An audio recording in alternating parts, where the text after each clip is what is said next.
Hello my dear aspirants, welcome to again modern Shiksha 2.0। जी हाँ दोस्तों, एक बार फिर से स्वागत करता हूँ आपका अपने चैनल मॉडर्न शिक्षा 2.0 में। दोस्तों, हिंदी की सीरीज को लेकर आपके लिए लेकर आया हूँ एक ज़बरदस्त क्लास, जिसमें आपसे 1 या 2 नंबर का क्वेश्चन पूछा जाता है, अकर्मक क्रिया और सकर्मक क्रिया। दोस्त, मेरी बात को सिर्फ 1 मिनट सुन लेना। अगर आप सुन लेते हैं तो आप इसका सवाल कभी आपसे गलत नहीं बनेगा। दोस्त, सकर्मक क्रिया क्या होती है? अगर किसी वाक्य में क्रिया पर फर्क पड़ रहा है और वह चीज अधिक या कम हो रही है, उसे कहते हैं सकर्मक क्रिया। अगर किसी वाक्य में क्रिया पर फर्क पड़ रहा है, क्रिया मतलब वर्ब पर फर्क पड़ रहा है दोस्तों, वो क्या होता है? सकर्मक होता है। और वह चीज ज्यादा हो रही है या कम हो रही है, उसे कहते हैं सकर्मक क्रिया।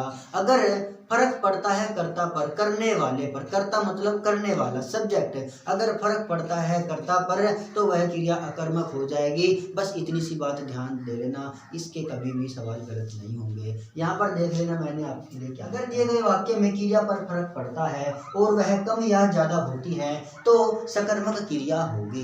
दूसरा, अगर दिए वाक्य में फर्क कर्ता पर पड़ता है तो क्या होगी? अकर्मक क्रिया होगी। एक बात ध्यान दे लेना दोस्तों, हंसना, रोना, सोना, यहाँ पर लिख देता हूं मैं, हंसना, रोना, सोना, ये 3 चीजें हैं दोस्तों।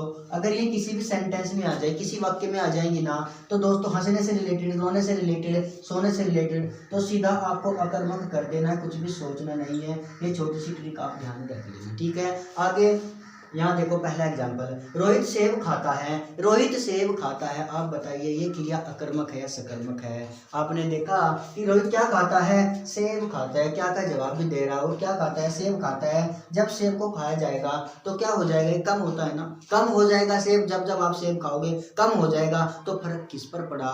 क्रिया पर पड़ा, काम करने पर पड़ा। और वह चीज कम या अधिक होती है या नहीं? हाँ, सेब को खाया तो सेब कम हुआ, तो क्रिया कौन सी हुई? सकर्मक हुई। तो क्रिया कौन सी हुई? सकर्मक हो गई। सही है, अब समझ गए होंगे। अब देखो, मोहित ने खिलौना तोड़ा, बताइए ये क्रिया अकर्मक है या सकर्मक है? अब ये तो खाने पीने की बात नहीं। देखो, जब आपने खिलौना तोड़ा, ठीक है, तो खिलौना तोड़ा तो खिलौना क्या कम हुआ? हुआ नहीं कम, खिलौना कम हुआ। आप देख लेना, किसी खिलौने को तोड़कर आप उसके सारे पार्ट्स नहीं जोड़ पाओगे। कोई छोटा सा खिलौना ले लेना और उसे चूर चूर कर देना, या जोड़ पाओगे? उसमें वजन कम ही रहेगा। तो क्या है? खिलौना तोड़ने पर कम होता है। कौन सी क्रिया?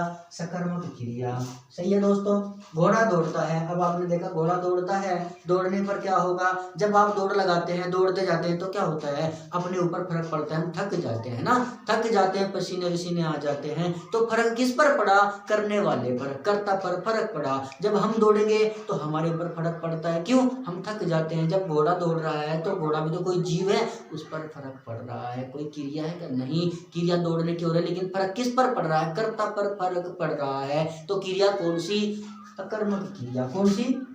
अकर्मक क्रिया। दोस्त समझ गए होंगे, है ना। आगे, राजू दिन भर सोता है, तो मैंने क्या कहा? जब सोना, हंसना, रोना हो, क्या हो जाएगी? अकर्मक क्रिया हो जाएगी। राधा मूर्ति बनाती है, यही देखो, खिलौना तोड़ना, मूर्ति को बनाना, है ना। जब खिलौना तोड़ा तो कम हुआ, जब मूर्ति बनाई, पहले थोड़ी सी बनाई फिर ऊपर बनती गई, तो क्या है? सकर्मक क्रिया। क्या है? सकर्मक क्रिया है। राधा मूर्ति बनाती, क्या है? सकर्मक क्रिया है। दिन भर सोता है, सोने को क्या कह दो? अकर्मक है जी, सोना। रोना, हंसना। रोहित क्रिकेट खेलता है, अब आपने कहा रोहित तो क्रिकेट खेलता है और खेल खेल कर थक जाता है ना, तो सकर्मक क्रिया यही तो है ना। खेल खेल कर थक जाता है, तो थकने पर क्या है? रोहित थक रहा है, तो अकर्मक क्रिया। ऐसा नहीं होता दोस्त, सेंटेंस को बिल्कुल समझो।